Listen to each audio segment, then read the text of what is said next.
السلام عليكم ورحمة الله. أهلا بكم. إن شاء الله دلوقتي هناخد ريفيو عن كتاب أهم 6000 جملة في اللغة الإنجليزية. الكتاب ده مهم قوي، فيه كمية جمل محترمة للناس اللي هي في مرحلة السبيكينج. لو أنا مش في مرحلة السبيكينج لازم إن أنا أبدأ من البداية، أذاكر كلمات وأحفظ كلمات وأتأسس في حاجات تانية كتير قوي. كل الحاجات دي يعني موجودة عندنا في كورس تأسيس اللغة الإنجليزية من الصفر للاحترافية، ومن المستوى الأول لحد المستوى السادس.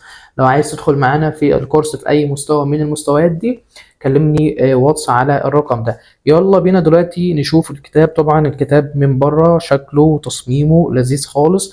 لما هنفتح الكتاب انا عندي بس مشكلة ان لما بنفتح الكتاب لأول مرة، يعني اول 29 صفحة، يعني ده رقم كبير قوي. ده فهرس الكتاب كله، يعني رقم لحد 29 كده ده فهرس الكتاب.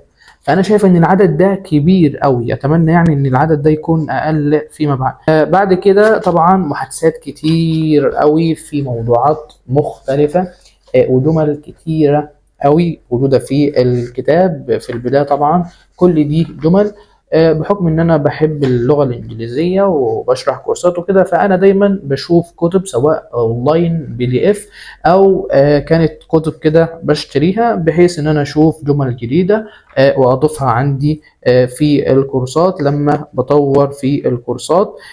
فبحب ان انا اضيف الجمل دي عندي. تمام. طبعا كل دي جمل في السبيكينج، في التحدث والمحادثات. طبعا هنا في نهاية الكتاب في طبعا الأعداد مكتوبة، احنا أخدناها قبل كده. تمام.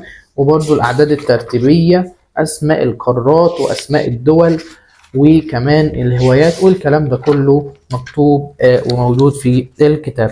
فالكتاب بشكل عام كويس، في جمل كتيرة قوي في موضوعات مختلفة في السبيكينج، بس مش مناسب لكل الناس. يعني الناس اللي هي مبتدئة لا، الكتاب ده مش مناسب ليه، هو مناسب اكتر للناس اللي هي يعني مستوى ايه فوق المتوسط. تمام.